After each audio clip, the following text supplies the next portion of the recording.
Welcome to Trekyards Datafile, where we take a look at a ship from the Star Trek universe and provide you with all of its details and specifications. Today you are accessing the Constitution-class cruiser, first seen in Star Trek The Cage and Star Trek The Original Series in 1966. This is one of Starfleet's most iconic starships, and as such has a wealth of information available for research purposes. Therefore, we will only be presenting the most relevant and interesting details as they pertain to the overall class here today in this compact presentation. Initiating Trekyards Datafile, transferring to monitor.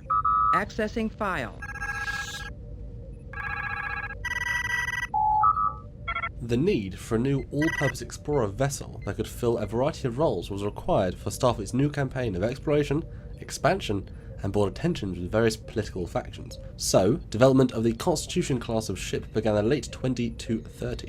By 2244, the first of the class, the USS Constitution NX 1700, was completed and launched, with another, the second of the class, immediately behind it in its development. The USS Enterprise, later to be numbered NCC 1701, was launched in 2245. These ships were designated as Class 1 heavy cruisers. These new style space frames incorporate the very latest in modern sensor, warp components, and deflector systems, as well as the newly developed duotronic computer systems. Eventually 10 more were commissioned and launched in the following few years. This initial fleet of 12 Constitution-class vessels were assigned deep space patrol and exploration and could be called on to protect Federation interests where needed. Several years later, a few more newer builds were commissioned, bringing the total number of Constitution-class ships up to at least 15.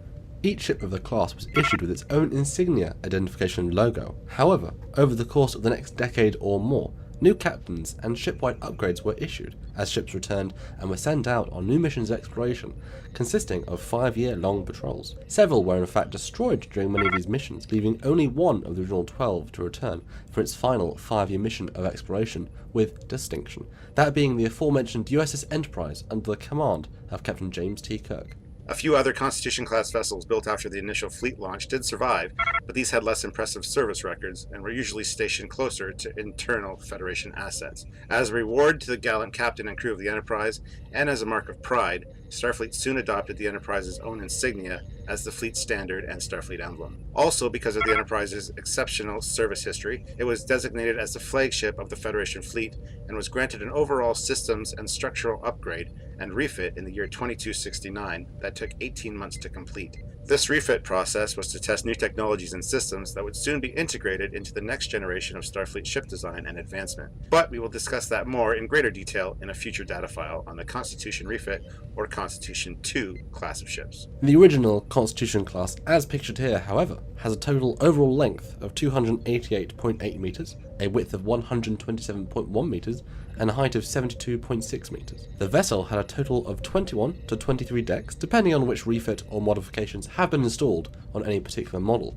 and was one of the first Starfleet vessels to incorporate the new source of separation capability for use in extreme emergencies. Crew complement for the early version of this design in the 2250s was 250 personnel. However, after several minor refits and upgrades, that crew complement was increased to 430 crew members by the 2260s, allowing for even longer extended mission parameters. Various shuttle loadouts were supplied as well, with the standard being 4 Type F shuttlecraft on board. Although primarily an explorer, these ships were well armed, with initial versions having 2 447-5-volt retractable single-mount phaser emplacements, each consisting of 1 phaser bank with 2 rotatable turrets each. Also included were 2 Mark 12 indirect fire photon torpedo tubes.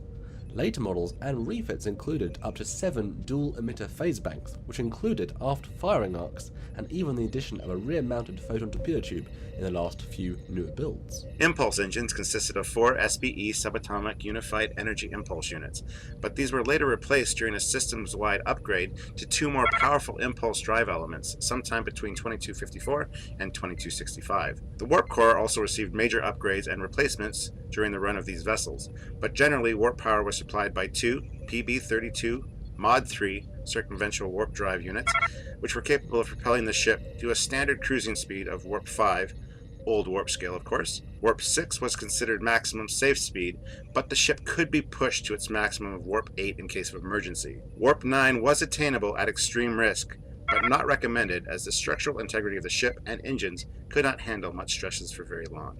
Well, that's it for today. As we mentioned earlier, there is much more information available on this class of ship to share, but we'll have to wait for a full episode sometime in the future. In the meantime, however, please check out other videos on this channel for relaxed discussions, conversations with the ship designers, and fully fleshed out ship episodes, with more original renders and 3D animations using the original studio models of all your favourite Star Trek ships. Always more to see here on Trekyards, so check in often, and be sure to tune in next time for another Trekyards Datafile.